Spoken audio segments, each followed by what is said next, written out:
세상에 떠도는 기묘한 괴담들. 첫 번째 이야기, 한양대 근처의 고시원에서 실제로 겪었던 실화괴담. 제가 고시원에 살 때 이야기예요. 살았던 것도 아니고 한 일주일을 지내다 못 견뎌 나왔죠. 그때 당시 가난한 대학생이었고 독립을 하고 싶었던 저는 부모님께 말씀을 드리고 가장 저렴한 방을 찾던 중 저희 대학교 앞에 있던 허름한 고시원을 선택하게 되었습니다. 3층의 가장 끝방으로 유난히 차가워 보였던 그 방은 고시원 치고는 넓은 방인데 저렴한 가격에 부푼 제 마음을 흔들었습니다. 첫날 밤이었습니다. 친구들과 술을 마시고 처음 지내는 혼자만의 밤이었어요. 누가 방문을 똑똑 두드리는 거예요. 그래서 나가봤더니 아무도 없었죠. 그래서 술김에 잘못 들었나 하며 다시 방으로 들어갔는데 한 10분가량 후 누가 똑똑 문을 두드리는 거예요. 그래서 누가 장난하나 싶어 얼른 나갔는데 아무도 없었고 화가 났던 저는 다음날 아침 고시원 주인에게 찾아갔습니다. 그랬더니 고시원 주인은 장난할 사람은 없다면서 잘못 들은 거겠지라며 넘기더라고요. 찝찝했지만 그냥 넘어가기로 했습니다. 그리고 두 번째 날 밤, 또 누가 문을 똑똑 두드리는 거예요. 장난칠 때 반응해주면 더 재밌어서 장난치고 싶어질 거라고 생각한 저는 일부러 반응을 안 했어요. 근데 5분마다 문을 두드리는 거예요. 그래서 열받은 저는 문고리를 잡고 있다가 똑똑 하자마자 문을 벌컥 열었습니다. 역시나 아무도 없었습니다. 저는 다음날 아침 고시원 주인에게 찾아가 CCTV를 확인해 달라고 요청했습니다. 그런데 CCTV 화면엔 정말 아무도 없는 거예요. 저만 문을 열었다가 닫았다가 하더라고요. 그 이야기를 같은 과의 친구에게 말했는데 친구가 그러더라고요. 귀신인 것 같다고 말이죠. 그 친구는 귀신을 자주 봤다고 하더라고요. 무서워서 장난치지 말라고 넘겼지만 도저히 안 되겠다 싶어 그 친구에게 부탁했습니다. 하룻밤만 같이 있어달라고 말이죠. 친구는 계속 거부했지만 애절한 저의 요청에 하룻밤을 함께하게 되었습니다. 남자 2명이 누우니 꽉 찼더라고요. 그렇게 친구랑 잠에 들려는 찰나 똑똑하고 문을 두드리는 소리가 났습니다. 제가 나가보려 하니 친구가 저를 잡고선 문을 향해 말하더라고요. 너 귀신이야? 귀신이면 문을 한 번 두드리고 사람이면 2번 두드려봐. 그러자 똑하고 한 번 두드렸습니다. 저는 너무 놀라 아무 말도 할 수 없었습니다. 친구 역시 굉장히 겁에 질려 있는 표정이었지만 다음 질문을 이어갔더군요. 여자면 1번, 남자면 2번 두드려봐. 이번엔 노크 소리가 없었습니다. 오직 저와 친구의 숨소리만 들릴 뿐이었어요. 친구는 다시 한번 물었습니다. 왜 노크 안 해? 너 몇 명이야? 1명이면 1번, 2명이면 2번 두드려봐. 그러자 엄청나게 문을 두들기는 소리가 났습니다. 아마 수백 번은 두드렸을 거예요. 저는 그 이후 그곳에서 짐을 싸서 얼른 다시 집으로 돌아왔습니다. 거기서 벗어나고 싶은 마음에 다시 부모님 집으로 돌아왔죠. 그 고시원에서의 기이한 경험은 제 마음속에 깊게 박혀버렸습니다. 부모님 집에 돌아온 후 밤마다 그 고시원의 무서운 기억들이 꿈속에서 되살아나곤 했어요. 그 방에서 느꼈던 서늘한 공기, 끊임없이 두드려대던 문소리가 귀에 맴돌며 잠을 설치게 했습니다. 마음을 추스르고자 친구들과 술을 마시고 취해 잠이 들곤 했는데 그러던 어느 날 밤 또 다시 그 노크 소리가 들려왔어요. 이번엔 제 방 문이었습니다. 두려움에 떨며 문을 열어보니 아무도 없었죠. 그런데 방 안으로 돌아서는 순간 뭔가가 제 뒤에 서 있는 것만 같은 기분이 들었어요. 공포에 질려 뒤돌아보니 또 아무도 없었습니다. 그 일 이후로 저는 제 방에 혼자 있기가 무서워졌어요. 항상 불을 켜놓고 잠을 청하곤 했습니다.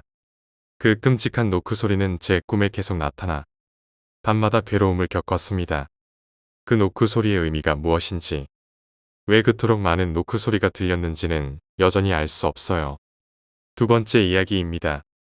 제가 축구부 생활을 할 당시 숙소에 있을 때 겪은 일입니다. 그 당시 축구부 단원 중 제가 가장 막내였고 저와 같은 막내 5명은 좁은 빨래방에서 항상 새우잠을 잤어요. 하루는 유난히 잠이 오지 않는 밤이었습니다. 눈은 감고 있지만 정신은 너무 맑아서 잠에 들 수 없는 상태였죠. 답답한 마음에 눈을 뜨고 왼쪽으로 몸을 돌린 채 푸른 빛이 들어오는 조그마한 창문을 보고 있었습니다. 그때 전 분명히 보았습니다. 창문 밖으로 의문의 긴 생머리를 하고 있는 여자가 느리지만 부드럽게 지나가는 것을 말이죠.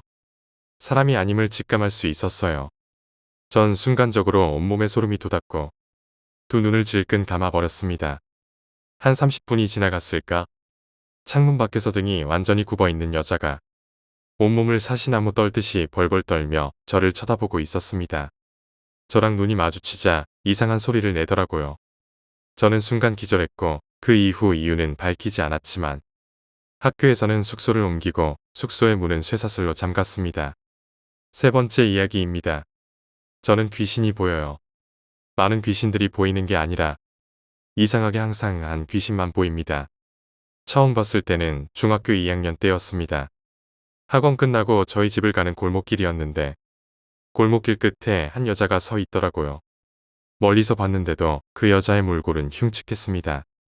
얼굴의 3분의 2가 화상을 입어 심하게 일그러져 있었으며 온몸에는 피를 칠갑한 여자 귀신이었어요. 저는 너무 놀라 도망쳤고 한 편의점에 들어가 엉엉 울었더니 편의점에 계시던 알바 오빠가 저희 부모님께 연락을 해주었습니다. 부모님께서는 헛것을 본 것이라고 생각하시며 그냥 넘기시더라고요. 근데 항상 그 골목에서 그 여자가 서 있었어요. 그럴 때마다 사람이 많은 곳으로 도망갔는데 나중에는 그냥 고개를 돌리고 지나갈 수 있는 날이 오더라고요. 그러다 어느 날은 귀신이 저를 만지는 거예요. 옆으로 지나가고 있는 저의 손목을 잡거나 어깨를 만졌죠. 저는 부모님께 말했습니다.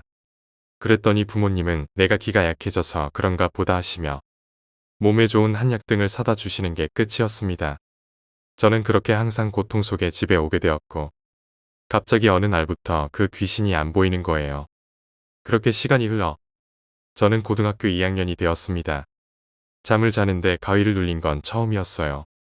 몸이 정말 움직이지 않고 식은땀이 나고 제 친구 중에는 가위를 잘 눌리는 친구가 있었는데 그 친구가 해준 말이 기억이 나더라고요.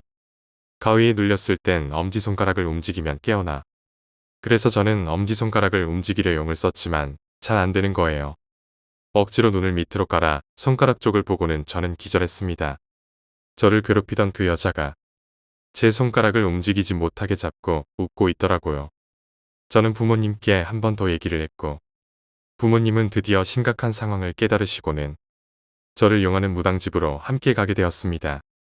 그 이후 부적을 받아 그 귀신을 보지 않게 되었습니다. 네 번째 이야기입니다. 제가 패스트푸드점에서 배달 알바를 할 때 이야기예요. 비 오는 날 저녁 7시쯤 허름한 아파트에 배달을 가게 되었어요. 아파트 입구에 옷이 굉장히 꼬질꼬질하고 머리도 헝클어져 있는 그런 아이가 뛰어다니며 장난을 치고 있는 거예요. 근데 앞쪽에서 너무 심하게 장난을 치니까 저도 모르게 미간이 찌푸려지더라고요. 그래서 그 아이가 먼저 뛰어갈 때까지 기다렸는데 엘리베이터를 타더라고요.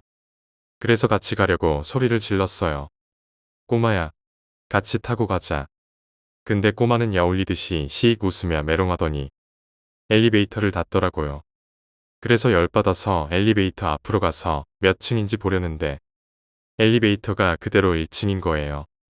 그래서 올라가는 버튼을 눌렀는데 엘리베이터 안에는 아무도 없었습니다.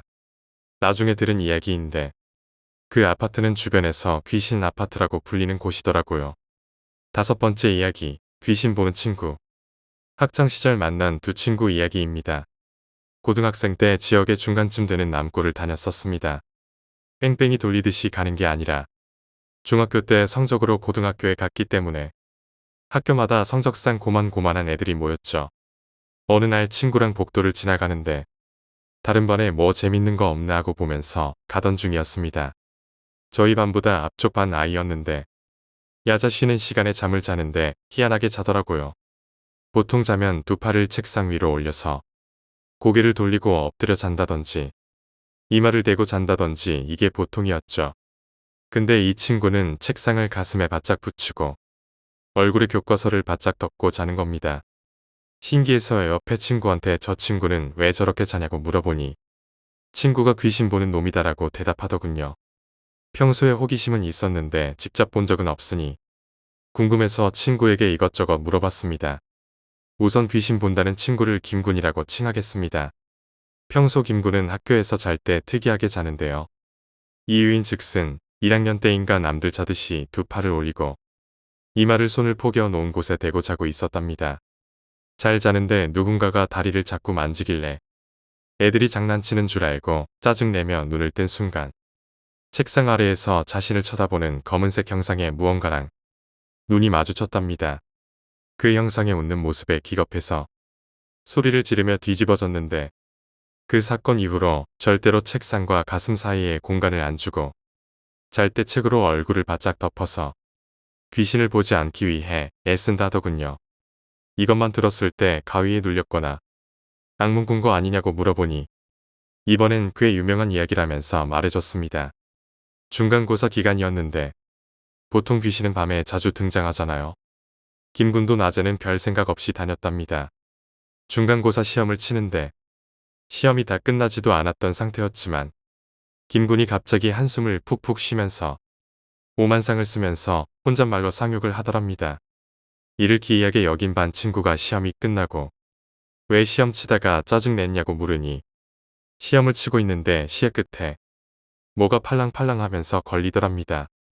시험 도중에 어떤 놈이 장난질인가 싶어서 신경 쓰인 나머지 곁 눈질로 확인만 하려고 슬쩍 바라봤는데 창문 끝쪽에서 웬 남학생이 머리통만 빼꼼하고 나왔다가 들어갔다가 반복하고 있었답니다.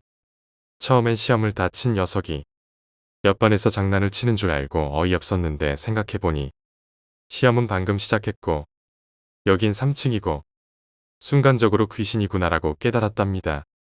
그래서 최대한 그쪽으로 안 보면서 시험을 치려는데 이놈이 이제 대놓고 자기 교실 안을 빤히 보고 있더랍니다. 그래서 쌍욕을 하면서 억지로 시험을 마쳤다고 하더군요. 누가 장난을 친 것일 수도 있어서 옆반에 가서 창문 밖으로 보니 혼자서 머리통만 내밀기에 창문 사이의 거리도 꽤 길었죠. 이때 대낮에도 볼 수 있구나라고 생각한 김군은 낮은데도 보면 놀라지 않기 위해 항상 마음의 준비를 하고 다닌다더군요. 세 번째는 김군이 귀신을 보는 걸로 유명해지고 나서 일어났던 사건입니다. 김군은 집이 시외에 있었기 때문에 기숙사에서 생활하고 주말에 가끔 집에 내려가곤 했는데요. 김군이 귀신을 본다는 이야기를 들은 선배들이 김군에게 같이 시외곽에 있는 유명한 폐가에 같이 가보자고 한 겁니다. 당연히 김군은 절대로 안 간다고 했는데 강제로 가게 됐습니다. 차마 폐가 안으로 들어가지는 못하겠고 자신은 밖에서 지켜보고 선배들이 들어갔다 나오기로 했답니다. 그렇게 주말이 오고 선배 둘과 김군 셋이서 저녁 시간에 맞춰서 출발했답니다. 기숙사의 다른 친구들이나 선배들은 집에 내려갔기 때문에 몇 명 없었고요. 제 반 친구 하나가 남아 있었다네요. 친구는 겁도 많고 가기 싫어서 안 가고 혼자 방에 있었답니다. 밤 늦게 걱정이 돼서 전화를 해보려 해도 학교에서 휴대폰을 금지하고 있던 터라 연락도 못하고 선배들은 번호도 모르는 사이라 발만 동동 구르고 있었답니다. 가보려고 하니 남아있는 친구도 없어서 혼자 가긴 무섭고 기다리다가 잠에 들었는데 눈 떠보니 아침 11시쯤 됐다더군요. 김군 방에 가보니 아직도 안 들어왔길래 대낮이라 괜찮을 것 같아서 별로 안 친한 친구를 밥 사준다고 데리고 갔답니다.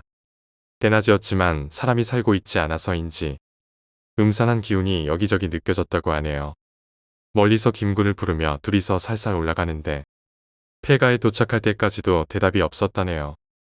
혹시 셋이서 딴 데로 새서 술 마시고 어디 뻗어 있나 이런 생각도 들었답니다. 폐가에 너무 들어가기 싫었는데 같이 온 친구가 겁이 좀 없었는지 빨리 보고 밥 먹으러 가자 다그쳐서 폐가로 들어갔는데 들어가자마자 입구 안쪽에 김군이 쓰러져 있고 두 선배는 거실 같은 데서 자고 있더랍니다. 둘 다 눈이 휘둥그레져서 김군과 선배 둘을 깨웠는데 셋 다 정신이 들자마자 주위를 둘러보더니 총알처럼 밖으로 튀어나갔답니다. 놀라서 뒤따라 나왔는데 김군과 선배 둘은 버스 정류장 근처까지 쉬지도 않고 달려갔다네요. 정류장에 도착해서야 숨을 몰아쉬면서 겨우 안정을 찾았는데 찾으러 온 둘이서 너무 궁금해서 뭔 일이 있었는지 물었더니 셋 다 입을 꽉 다물고 아무 대답도 하지 않았답니다. 기숙사에 돌아와서도 사람들이 이거저거 물어봤는데 결국 아무 대답도 못 들었다더군요. 셋이서 폐가에 갔다가 기절했었다는 소문만 퍼졌고 뭘 봤는지는 아무도 알지 못한 채로 사건은 끝이 났습니다. 그 이후에 겁없는 놈들끼리 모여서 폐가에 갔었는데 결국 아무것도 못 보고 술만 진탕 먹고 왔다네요. 영적인 능력이 있는 사람 근처에 가면 귀신을 본다는데 그런 걸지도 모르겠네요. 이 사건 이후로 귀신 보러 가자고 하는 사람도 없고 선배들도 안 건드려서 졸업할 때까지 별일 없었답니다. 김군이랑은 개인적으로 친한 사이가 아니라 잘 살고 있는지 모르겠네요. 6번째 이야기, 왕따를 당하던 친구. 제가 다니던 중학교는 학생 수가 많고 학교도 컸어요. 지금 말하는 친구는 친한 친구는 아니었고 같은 학교에 같은 학원을 다녔어요. 학교에서는 본 적도 별로 없었고 학원에서 봐도 그냥 겉도는 아이 정도라고 생각했었어요. 학원에도 사람이 많아서 그냥 낯을 가리나 보다 정도. 아예 친구가 없는 것도 아니었고 저랑도 몇 번 말해본 적이 있었거든요. 그리고 저랑 좀 친했던 애랑 같이 다녀서 친구는 있는데 왜 왕따지? 라고 생각했었네요. 중학교 3학년 여름방학 때였나 그 애가 자살했대요. 그것도 고층 아파트에서 뛰어내렸는데 즉사한 게 아니라 전신이 골절되고 며칠 동안 혼수 상태로 있다가 하늘나라에 갔다고 들었어요. 그때 그 아이 친구들이랑 그 애가 싸웠다고 들었는데 그것 때문에 스트레스로 인해서 자살했다고 그냥 그렇게 생각하고 넘어갔었어요. 학기 중이 아니었어서 학교에서도 그냥 쉬쉬하고 계약했을 땐 그런 일이 있었어? 하고 넘어갔던 거죠. 그리고 1년 정도 뒤에 같은 학교였는데 전학 갔던 애를 만날 기회가 있었어요. 그냥 저냥 아는 사이여서 만나서 인사하고 같이 밥 먹었나? 그랬는데 그 애가 좀 노는 애였거든요. 그리고 피아노 치는 애여서 그냥 얌전하게 생겼었어요. 그렇게 얌전하게 생긴 애가 밥 먹다가 웃으면서 그 왕따 당하던 애 죽었다며 이러길래 제 친구가 대답했죠. 응, 자살했대. 근데 학교에서 아무 얘기도 안 한다. 이런 식으로 얘기했더니 나 걔 엄청 괴롭혔었잖아. 내가 걔 화장실 가면 칸에 가둬놓고 물 엄청 뿌렸어. 물 젖어서 울면 싸대기 때리고 놀고 그랬었잖아. 그거 걔야. 몰랐지? 사람이 죽었는데 그냥 모르는 사람이 죽은 것도 아니고 자기가 괴롭히던 같은 학교 친구가 죽었는데 사람도 많고 건물도 아예 달랐어서 그렇게 심하게 왕따 당한 줄 몰랐었거든요. 거기다 그 여자애가 좀 목소리도 허스키하고 깡다구 있게 생겼어서 상상도 못했었어요. 제 친구도 저도 그 얘기 듣고 그냥 아무 말도 못했어요. 내 친구가 내 옆에서 사람을 자살로 내몰 정도로 괴롭혔는데 우린 몰랐던 거예요. 방관자가 된 기분이었고 이제 와서 도와줄 수도 없는. 몇 년이나 지났는데 그때 일이 가끔 생각나요. 실제로 가해자가 웃으면서 괴롭힌 걸 얘기하는 거 보면 제 친구가 아니더라도 속이 뒤집어져요. 뉴스 같은데 보면 왕따 가해자들이 죄송합니다 하면서 용서를 구하잖아요. 전 그런 거 하나도 안 믿어요. 걔는 속으로 웃고 있을 거예요. 그때 재밌었는데 앞으로 못해서 아쉽고 지 친구들끼리 그때 그랬었지 하면서 지나가는 우스갯소리밖에 안 되는 걸 아니까. 그리고 그 가해자는 지금도 잘 먹고 잘 살아요. 피아노 치는 애여서 전공도 그쪽으로 나가고 남자친구도 있고 매일 행복한 사진을 SNS에 올려요. 보기 싫어도 볼 거예요. 그리고 볼 때마다 그 애를 생각해서 욕해줄 거예요. 행복해지지 말라고. 다른 사람의 꽃 같은 목숨을 꺾은 죄. 너도 언젠간 받게 될 거라고. 7번째 이야기, 우렁각시. 전에 살던 집에서 있었던 일입니다. 내가 살던 곳은 지은 지 30년은 더 된 낡아빠진 2층짜리 목조주택입니다. 역 근처에 있었지만 워낙에 오래된 곳이라서 그런지 주변 집들에 비해 집세가 훨씬 저렴했습니다. 다른 곳보다 싼 집을 찾아서 모인 사람들이 사는 곳이니 당연히 주민들도 그리 유복한 사람은 없었습니다. 하루 종일 기침만 하고 있는 노인에 사시사철 뭔 소리인지도 모를 말로 싸움만 일삼는 외국인 부부까지. 당시 나는 프리터라 일은 하고 있었지만 수입은 적었습니다. 그리고 언제부터인가 방에 이상한 일들이 일어나기 시작합니다. 처음에는 사소한 것이었습니다. 버린 적이 없는데 쓰레기통이 비워져 있습니다. 쓰레기를 훔쳐갈 사람이 있을 리 없으니 그저 내가 착각한 것이라 생각했습니다. 하지만 며칠 뒤에 또 쓰레기통이 비워져 있습니다. 나는 확신했습니다. 누군가가 쓰레기를 훔쳐가고 있는 것이라고. 하지만 왜 쓰레기를 훔쳐가는 걸까? 결국 나는 고작 쓰레기 따위야 마음대로 하라고 생각하며 신경 쓰지 않기로 했습니다. 하지만 이상한 일은 계속 일어났습니다. 이번에는 몇 장 없는 팬티 중에 하나가 사라진 것이었죠. 코인 세탁소에 들러서 세탁물을 가지고 왔는데 어제 입었던 놈이 사라져 있었습니다. 그 팬티는 며칠 뒤에 방 안에서 발견되었지만 왠지 이상했습니다. 부엌에 쌓아둔 설거지 거리가 전부 정리되어 있기도 했지요. 물론 내가 한 적은 없습니다. 어느 날 집에 돌아오니 옷장 안에서 소리가 나는 것 같은 기분이 들었습니다. 옷장을 열었지만 당연히 안에는 아무도 없습니다. 며칠 더 지나서 감기 때문에 아르바이트를 조퇴하고 평소보다 좀 더 빨리 집에 왔습니다. 현관을 열자 그 녀석이 있습니다. 그 여자는 나를 보았고 나는 큰 소리를 지르며 밖으로 도망쳤습니다. 주변 사람에게 전화를 빌려 경찰을 불렀고 곧 경찰차가 왔지요. 사정을 말하자 경찰은 집을 조사하러 들어갔습니다. 밖에서 기다리고 있자 여자의 고함 소리가 들리더니 곧 경찰한테 잡혀 나왔습니다. 다음 날 경찰서에서 연락이 왔기에 찾아갑니다. 범인은 옆집에 혼자서 살고 있는 여자였습니다. 정신적으로 문제가 있어 통원 치료를 받고 있다고 합니다. 낡은 아파트라 벽장 천장은 쉽게 떼어낼 수 있어 거기를 통해서 내 방으로 드나들고 있었던 듯 했습니다. 처음에는 그저 옆집에 누가 사나는 호기심에서였지만 그것이 점차 연애 감정으로 바뀌었다고 합니다. 내가 그 여자를 본 것은 그날이 처음이었습니다. 긴 머리카락에 잔뜩 야윈 모습은 꽤 기분이 나빴지요. 경찰관은 내게 말했습니다. 저 여자는 정신병이 있으니 곧 석방될 거라고. 웬만하면 이사를 하는 게 안전할 거라고. 나는 짐을 정리해서 친구네 집에 잠시 얹혀 살다가 지금 살고 있는 집으로 이사했습니다. 그 일이 있고 1년 정도 지나 서서히 잊어가고 있을 무렵 문득 나는 집 정리를 하다가 앨범을 펼쳐보게 되었습니다. 내 사진의 옆에는 그 여자가 자신의 사진을 전부 풀로 붙여놓았습니다. 8번째 이야기, 정신이 이상한 후배의 행동. 학창 시절에는 내가 가입했던 동아리 후배가 가지고 있다는 생각이 지금 와서 돌아보니 묘하게 무섭습니다. 친목회인지 뭔지 아무튼 술자리에서 옆에 앉게 되었던 적이 있었는데 자기소개를 겸해서 시시콜콜한 이야기를 늘어놓게 되었지요. 그 녀석이 말하기를 자신은 4년에 한 번씩 큰 사고를 당해서 입원하게 된다는 것이었습니다. 자세히는 기억 못하지만 4살과 8살 때 있었던 사고는 꽤 큰 일이었던 것 같은 인상을 받았습니다. 흉터 자국도 직접 봤고 흉터는 놀랄만한 정도로 크게 남아 있었지요. 하지만 12살 때 있었다는 사고는 좀 미묘합니다. 12살 때 자전거를 타다가 벼랑에서 떨어졌다고 했나 그랬을 겁니다. 게다가 16살 때의 사고라고 말한 것은 애매했습니다.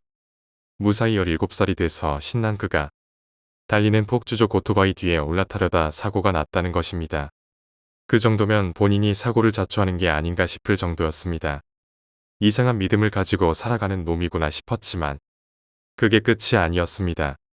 그 녀석은 20살이 되자 캠퍼스 근처의 교통량이 많은 국도를 무단횡단으로 지나다녔습니다. 옆에서 보기만 해도 우금이 저릴 정도였지요. 횡단보도 따위 없는 대로 한복판을 차가 지나다니는데도 아무 신경 쓰지 않고 마구 달려가는 것입니다.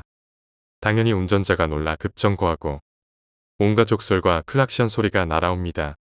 아무리 봐도 제정신은 아닌 것 같은 후배의 모습에 나는 도대체 왜 그러는 거야? 하고 물었습니다. 그의 대답은 정상이 아니었습니다. 어차피 20살 때도 사고를 당할 거잖아요. 기가 좋으면 빨리 다치는 게 낫겠다 싶어서요. 이런 사고방식을 가지고 사는 사람이 많은 걸까? 나로서는 도저히 알 수가 없습니다. 하지만 눈앞에서 차를 향해 달려가는 그 모습을 본다면 누구라도 나처럼 겁에 질릴 것입니다. 9번째 이야기, 계곡에서 사람이 떨어지고 있다. 10년 전의 이야기입니다. 친구가 권해서 같이 산속의 계곡에 낚시를 하러 갔습니다. 나는 낚시는 서투른 편이지만 친구는 낚시의 베테랑이었습니다. 친구의 안내를 따라 계곡을 거슬러 올라갔지요. 아름다운 강 풍경에 신이 나서 상류로 올라가자 10m 정도 높이의 폭포에 다다릅니다. 폭포 또한 무척 아름다워서 나도 친구도 낚시는 까맣게 잊고서는 한동안 그 폭포를 쳐다봤습니다. 한동안 멍하니 폭포를 보고 있는데 폭포 위에서 물과 함께 벌거벗은 사람이 떨어지기 시작합니다.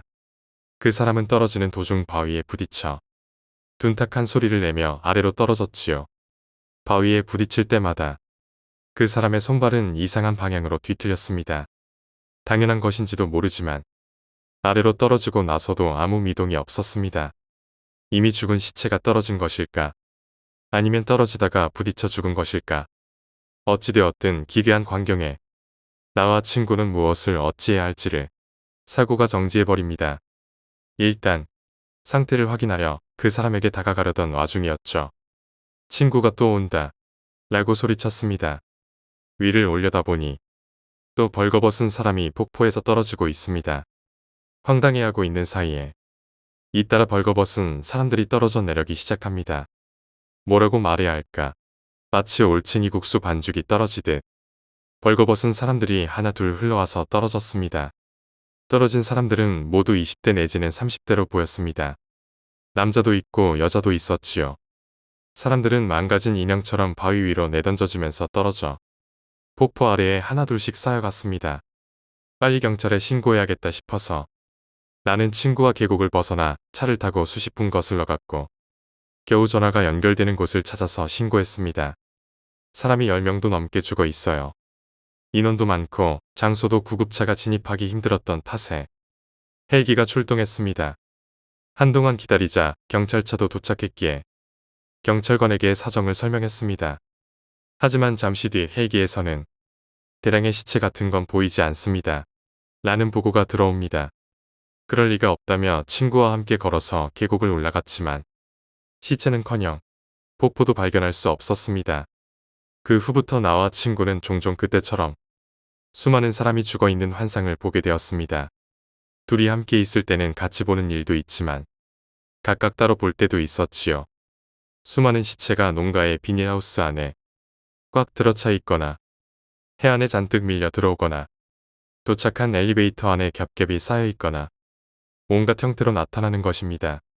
폭포에서 얻은 경험으로 경찰에 신고하거나 하지는 않지만 잊을만 하면 갑자기 환상을 보곤 해서 그럴 때마다 현기증이 느껴지곤 합니다. 10번째 이야기, 돈을 갚지 않는 양아치. 친구에게 들은 이야기입니다. 친구 직장 동료 중에 N이라는 영업사원이 있었다고 합니다. N은 사귀던 여자를 속여서 돈을 갈취하고 그대로 연락을 끊어버렸지요. 얼마 지나지 않아서 N에게는 이상한 일들이 일어나기 시작했습니다. 현금으로 물건값을 받고 회사로 돌아오면 그 사이에 돈이 사라져 버리는 것이었지요. 처음에는 계산 실수나 착각인가 싶었습니다.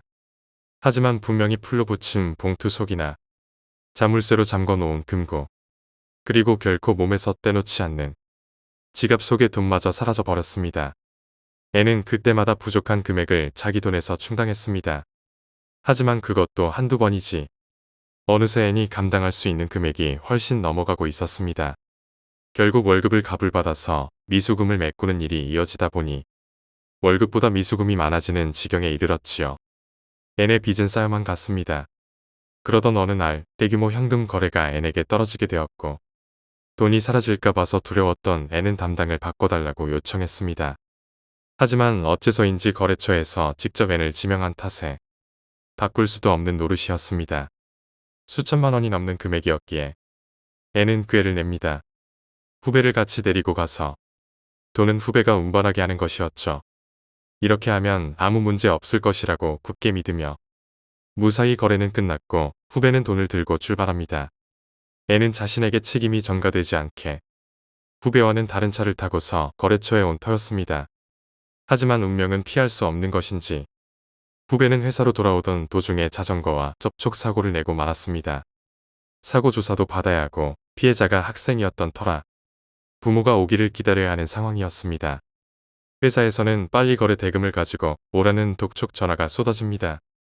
N은 이를 악물고 자동차 대시보드에 현금을 깔아서 자기 눈에 보이도록 하고 운전을 시작했습니다. 하지만 그는 회사로 돌아오지 못했습니다. 돌아오던 도중에 가드레일을 뚫고 절벽 아래로 떨어지는 사고를 냈고 그대로 즉사했습니다. 그리고 차 안에 현금은 한 푼도 없었습니다. 장례를 마친 후에 그의 책상을 정리하게 되었습니다. 그러자 맨 아래 서랍에서 엄청난 양의 현금이 나옵니다. 그런데 사고가 났을 때 차 안에 있었을 돈도 포함해서 나왔습니다. 11번째 이야기, 귀신을 실제로 느꼈던 사연에 관한 이야기들. 정말 아직까지도 생각하면 너무 소름이 끼치는 일입니다. 이야기는 크게 둘로 나뉩니다. 먼저 기본 바탕이 되는 얘기를 짧게 해드리자면 때는 2006년 월드컵을 하던 당시였습니다. 친한 친구들과 저를 포함해서 4명이서 치킨에 맥주를 먹으며 새벽에 축구 경기를 보려고 기다렸죠. 문제는 그 집에 들어갈 때였는데 집에 들어갈 때부터 문을 열고 들어갔습니다. 처음 가본 친구 집이었습니다. 하지만 뭐랄까 사람의 온기는 전혀 느껴지지 않으면서도 오싹한 집이었습니다. 혼자 살기에는 꽤 넓은 집이었죠. 방이 3개였고 거실에 앉아 있었습니다. 집주인인 친구에게 가족이 살만한 집에 왜 혼자 살아라고 물었더니 우리 가족이 살았었지. 부모님이 이혼하시고 나 혼자 여기 살아 라고 했습니다. 그런 얘기는 처음 듣는 터라 좀 멋쩍었지만 그저 그러라니 하고 있었습니다. 그러다 이리저리 둘러보다 방 하나에 들어갔죠. 문을 여는 순간 이건 뭐지? 마치 폐가처럼 가구들은 다 부서져 있고 이상한 잡동사니들이 굴러다니고 있었습니다. 먼지가 몇 년은 청소를 안 한 것처럼 쌓여 있었습니다. 여기 방 왜 이래? 라고 했더니 부모님이 부부 싸움하다가 부서진 가구야. 그것도 그렇지만 기분이 나빠서 안 들어가. 라는 이상한 말만 하기에 남의 가정사이기도 해서 그냥 그러라니 했습니다. 새벽 4시쯤 경기는 시작했고 치킨에 맥주를 마시는데 자꾸 집주인 친구가 아무도 없는 뒤쪽을 자꾸 뒤돌아봅니다. 저도 몇 번 따라 뒤돌아봤는데 뒤에는 부엌과 베란다뿐. 술 기운도 올라가고 2명이 잠들고 저와 집주인 친구만 계속 TV를 보는데 갑자기 등 뒤 왼쪽 날개뼈에서 마치 누군가가 맨살을 얼음으로 건드리는 느낌이 들었죠. 툭 하고 건드리는 느낌이 드는데 그 느낌이 날개뼈부터 온몸으로 냉기가 퍼지는 겁니다. 순간 놀래서 뒤돌아보니 친구가 바로 뒤돌아보지 마 라고 하는 겁니다. 그 집주인 친구가 하는 말이 너는 귀신을 절대 못 봐. 하지만 느낄 순 있어 라고 말하는 겁니다.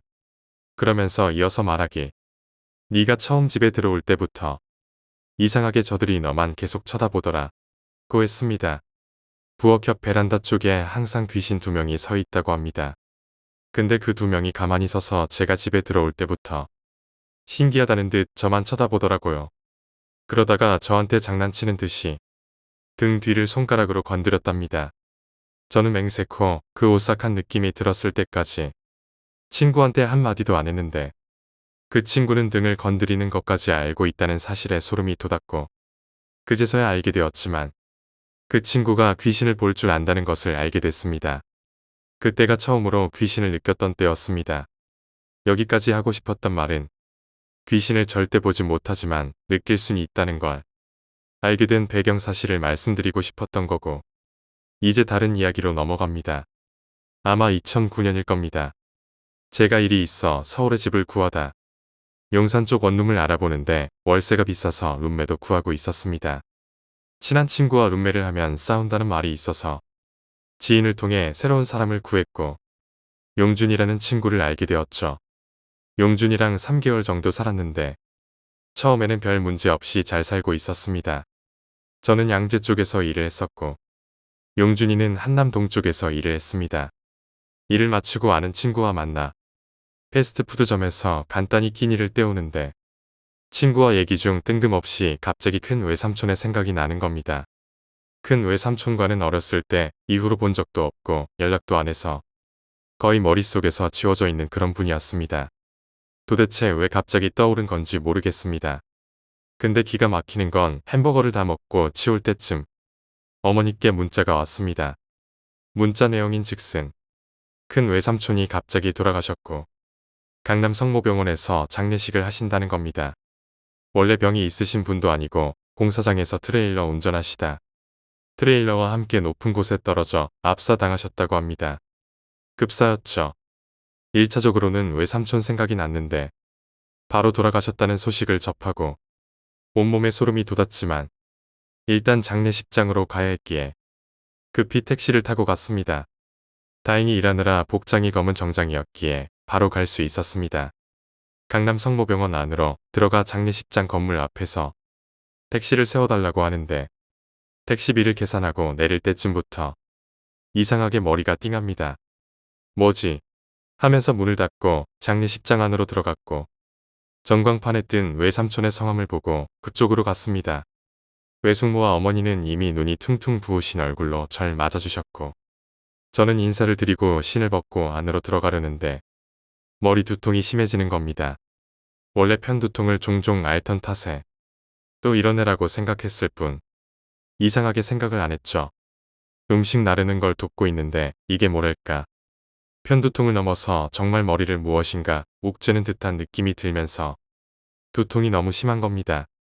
오른쪽 머리통이 아픈데 이게 목 근육까지 서면서 오른쪽 어깨가 뭉치고 오른팔을 들어 올리지 못할 정도로 아프기 시작했습니다.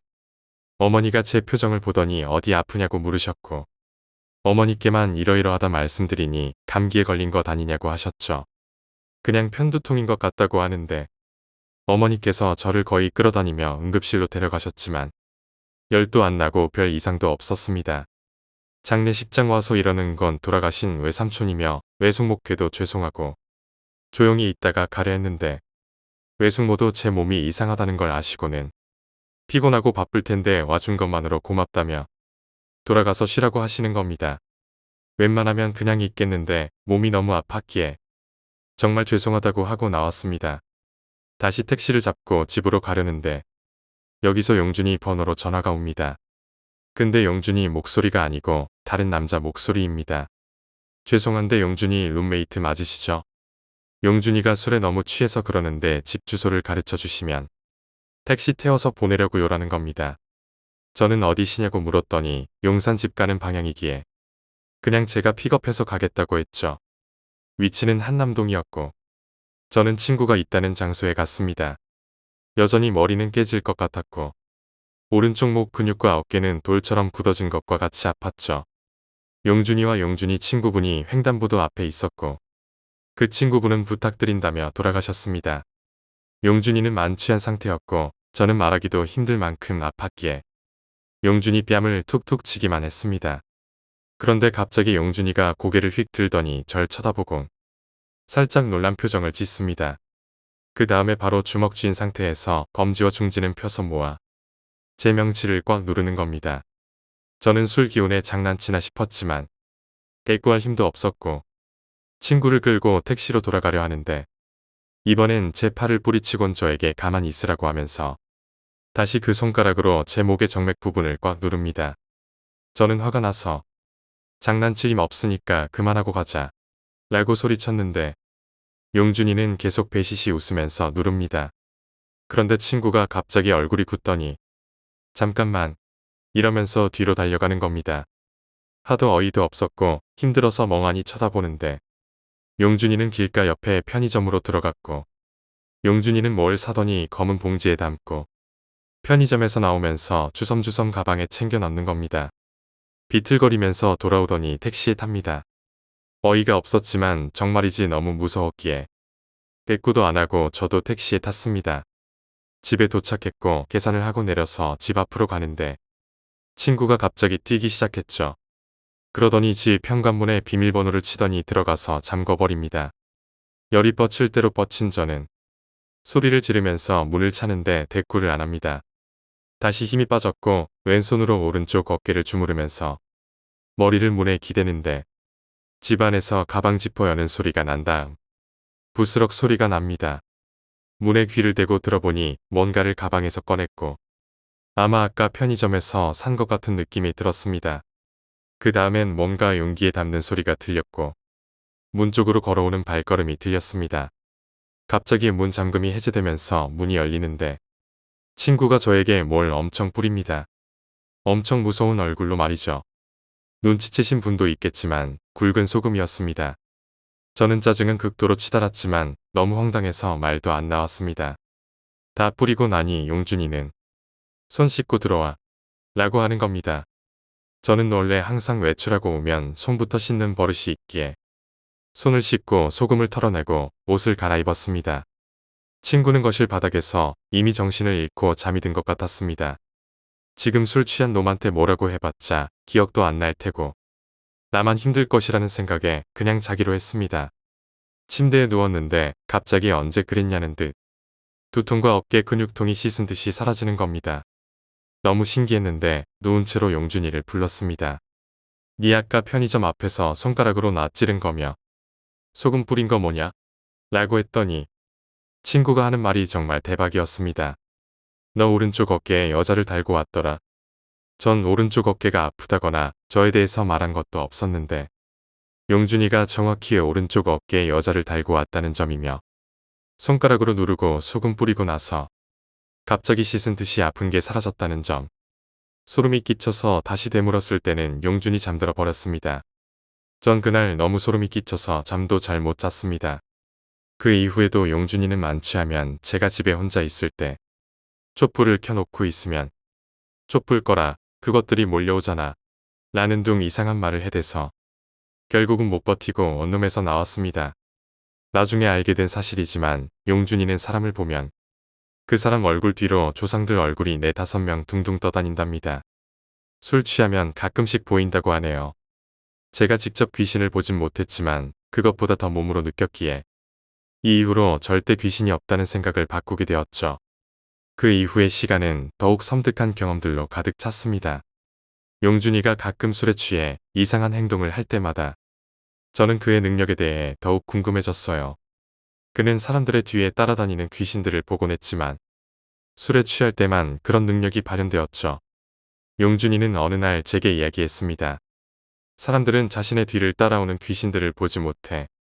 하지만 그들은 언제나 우리 주변에 있어. 그의 말은 제게 큰 두려움을 안겼죠. 그러던 어느 날 밤 용준이가 만취한 채로 집에 돌아왔을 때 그는 제 어깨에 손을 얹고 무언가를 속삭였어요. 너의 뒤에 있는 그녀. 그녀는 너를 놓아주지 않을 거야. 그 말을 듣고 나니 제 몸이 얼어붙는 것 같았어요. 그날 밤 저는 깊은 두려움 속에서 잠을 이루지 못했죠. 이후 저는 용준이와 함께 지내는 것이 너무나 두려워져 그 집을 떠나기로 결심했습니다. 그가 보는 귀신들에 대한 생각만으로도 충분히 무서웠으니까요. 그 경험 이후로 저는 귀신의 존재를 부정할 수 없게 되었고 항상 뒤를 조심하며 살게 되었습니다. 12번째 이야기, 교도소의 사람들. 음주운전을 해서 재물손괴 혐의로 6개월간 천안교도소에 복역했다. 다행히도 차량 파손과 주변 가드레일 등만 파손되었다. 이때를 계기로 술을 마시고 운전대를 절대 잡지 않는다. 반성도 많이 했고 그만큼 많이 힘든 시간이었다. 교도소에서 많은 복역수를 만났다. 무기수부터 인신매매범 등등. 내가 노역수인데도 이들을 만날 수 있던 이유는 간단하다. 천안교도소 내에 직원으로 근무하는 아는 분 2명이 계시는데 그분들의 추천으로 인해 교도소 내 작업장에 들어갈 수 있었고 그로 인해서 공장수들과 함께 방에서 지낼 수 있었다. 천안교도소는 2개로 나뉩니다. 하나는 천안 외국인 교도소인데 외국인과 한국인은 같이 지내지만 방은 따로 사용한다. 2번째는 천안 개방교도소가 있는데 이곳은 출소가 얼마 남지 않은 일급 모범수가 가는 곳이다. 또한 천안교도소에는 무기수가 3명 있었다. 첫 번째로 내가 만난 소름 끼치는 인물이다. 그는 천안 성거읍 모초등학교 앞에서 문방구를 하는 80대 할아버지다. 이 할아버지는 젊은 시절 55세까지 군에서 복무했다고 한다. 얼굴도 친근감이 들고 나에게 너무 친절하게 대해주던 그 할아버지. 죄명을 듣는 순간 나는 그 할아버지를 조금씩 피하게 되었다. 죄명은 아동 성추행, 피해자는 약 50명이었다. 아이들에게 노트와 사탕으로 유혹한 뒤 가슴과 성기를 한 번씩 만지게 해주면 공짜로 준다고 아이들을 현혹했다. 그러던 중 6학년생 한 아이가 몰래 휴대전화로 촬영하여 그 장면을 본 학부모가 경찰에 신고하였고 이 할아버지는 징역 9년을 선고받았다. 하지만 그게 전부가 아니다. 이 할아버지가 하는 말이 너무너무 충격적이다.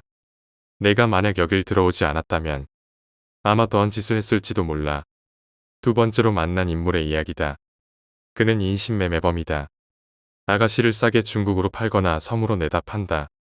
난 이것이 만화나 영화에서만 이루어지는 이야기인 줄 알았는데 정말 존재한다. 거제도나 흑산도 주변에 사람이 살지 않는 섬에 임시로 허가를 받아 농장 개념으로 운영한다고 한다. 하지만 실태는 그 안에 여자들을 데려다 놓고 가둔 뒤 뱃사람들이 그곳에 들르면 아가씨들을 부른다.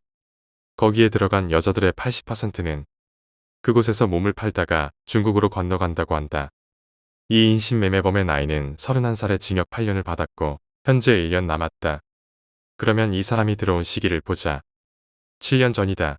그때 그의 나이는 24살이었다. 소름이 돋는다. 그리고 이 사람이 하는 말도 충격적이었다. 나가면 그년을 죽여버릴 거야. 내가 그러려고 여기서 운동을 미친 듯이 하고 있는 거야. 이번에는 세 번째로 만난 인물이다. 신혼부부를 무참히 찔러 살해한 강도 살인범이다. 이 사람은 2010년도에 출소를 하고 아는 지인의 공장에서 일을 했다고 한다. 같은 공장에서 형과 동생이 함께 지내던 동생이 있었는데 이 동생이 결혼한 지 얼마 되지 않은 신혼이었단다. 그 동료는 열심히 돈을 모아서 자그마한 주택으로 이사를 가고 공장 사람들을 초대해서 집들이를 했다고 한다. 집들이가 어느덧 끝나가고 사람들은 하나둘씩 집으로 향했다. 본인도 집에 가려던 찰나 그 동생이 이야기를 했단다. 형님 어차피 방이 2개인데 형님은 집에 가도 혼자니까 나랑 형이랑 같이 자자. 와이프는 방에서 혼자 자면 되니까 라고 말했습니다. 이렇게 말하곤 방에서 동생과 누워 맥주 몇 캔을 더 먹고 잠들었는데 이 미친 놈이 술을 처먹고 눈깔이 돌아간 건지 화장실을 가려다 동생의 와이프가 자고 있는 침실로 향했다. 결국 강간을 시도하던 중 동생이 잠에서 깨어나고 격투를 벌이다 주방에 있던 칼로 동생을 찌르고 포박했단다. 그리곤 동생이 보는 앞에서 제수씨를 겁탈하고 가지고 있던 현금을 빼앗은 뒤 무참히 살해했다. 징역 20년이었다. 이 남자는 나에게 이야기를 하기까지 약 2달의 시간이 걸렸다. 사람을 잘 믿지 못하는 탓에 내가 형과 함께 살갑게 대하니깐 나에게 말해주었다. 술만 아니었으면 진짜 내가 미친 놈이지. 내가 미친 놈이야. 그는 끝까지 피해자에게 정말 미안하다는 단어가 한마디도 나오지 않았다. 네 번째, 이 사람은 개인적으로 제가 이야기를 듣고 화가 많이 났습니다. 레카를 운영하던 중 교통사고 현장 콜이 들어오고 그곳으로 향했다. 인적이 드문 곳이었고 도착하자 차 안에서 살려달라고 하는 여성 운전자가 보였다. 레카하는 녀석은 주변에 사람도 없고 구급차도 늦게 올 것 같으니 일단 사고 현장에 차량을 놔두고 이 여자만 병원에 데려다 주겠다고 한 뒤 여자를 레카에 태워 출발했고 한참을 가다 병원으로 가지 않고 인근의 마을로 진입. 그리곤 차 안에서 여자를 겁탈 후에 병원으로 이송했다. 이 녀석은 원래 상태가 안 좋은 건지 모질라 보이긴 했다. 징역 15년을 받았다. 진짜 형들이랑 네가 봤으면 형들이어도 했다니까. 진짜 엄청나게 예뻤다니까. 이 말을 듣고 이 녀석 면상에 주먹을 갈겨 버리고 싶었다. 5번째는 무기수이다. 이분은 정말 내가 개인적으로 만난 사람 중 가장 안타까운 분이다. 아내와 사별 후 혼자 외동딸을 키워온 그는 직업이 택시기사였다. 그날도 새벽에 일찍부터 나가서 딸의 대학 등록금을 위해서 열심히 일을 하던 중 딸에게 급하게 연락이 온다. 하지만 전화를 받자마자 끊어지는 전화. 여러 번 다시 걸어봐도 받지 않는 딸. 집으로 들어가 보니 딸은 모든 옷을 헐겁게 벗은 채 바닥에 주저앉아 울고 있었다. 아버지가 묻자 딸은 이야기한다. 밑에 집 아저씨가 나를 막. 이 아버지는 이야기를 듣자마자 밑에 집으로 향했다. 남자는 경찰에 신고하라며 뻔뻔하게 웃었다고 한다. 경찰에 신고하려고 했지만 그 남자가 하는 말이 발목을 묶었다. 이미 촬영했으니까 네 딸 인생 조진다.